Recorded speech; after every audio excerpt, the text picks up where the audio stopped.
So over the weekend I checked out a new horror movie called Dangerous Animals. And I gotta say, it was actually pretty interesting. The movie is about a serial killer who traps a woman on his boat, records them with a VHS camera, and then feeds them to his sharks. Yeah, it sounds like someone threw a bunch of ideas into ChatGPT and ran with whatever came out, but it kinda works. It's like a cat and mouse thriller, except you're stranded in the middle of the ocean and you're surrounded by sharks. So let's go ahead and get into the good and bad. What worked in this movie was mostly the premise, and the way the characters were written, at least once things really got going. For the most part, the characters made smart, logical decisions. You don't really get the usual, why would you go in there kind of horror tropes. They think on their feet, which adds tension and keeps the movie going in unexpected ways. But at the same time, the characters are also where this movie stumbles. Zephyr, the main character played by Hasty Harrison, comes off a little cringy in the beginning. The way she talks, her whole emotionally damaged, I push everyone away kind of vibe, it just felt forced and kind of edgy for no reason. I didn't buy it. And then there's Moses, her love interest. This guy meets her once and is suddenly risking everything to track her down and save her. It's like he's sweet in theory, but the execution is just super unbelievable. The guy's dedication is borderline satire.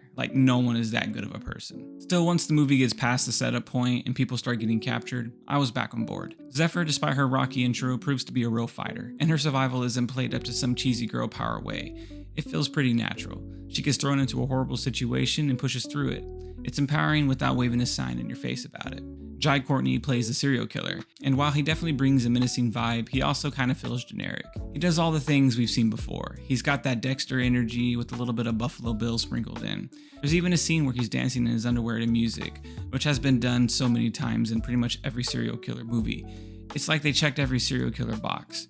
The only truly original part to his character was that he feeds people to sharks and records it with his VHS camera. Everything else is pretty standard. Jai Courtney's character is menacing in a grounded way. When it comes to the action, chases, fights, and brutal moments, he brings a serious intensity. He doesn't play around, and that helps create a feeling of dread whenever he's on screen. Now, despite being a horror movie, there are some unintentional humor moments sprinkled throughout, mostly in the decision that the characters make early on, especially Moses. The things this guy does for a girl he just met are so wild.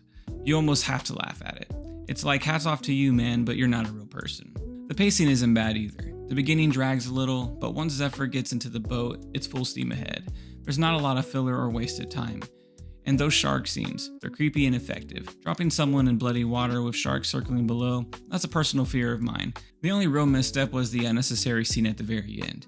It felt tacked on and it could have been easily cut out to save about 5 to 10 minutes. But would I recommend this? Yeah, I actually would. It's not something you should rush out to go buy the 4K Steelbook or anything, but it's a solid weekend rental.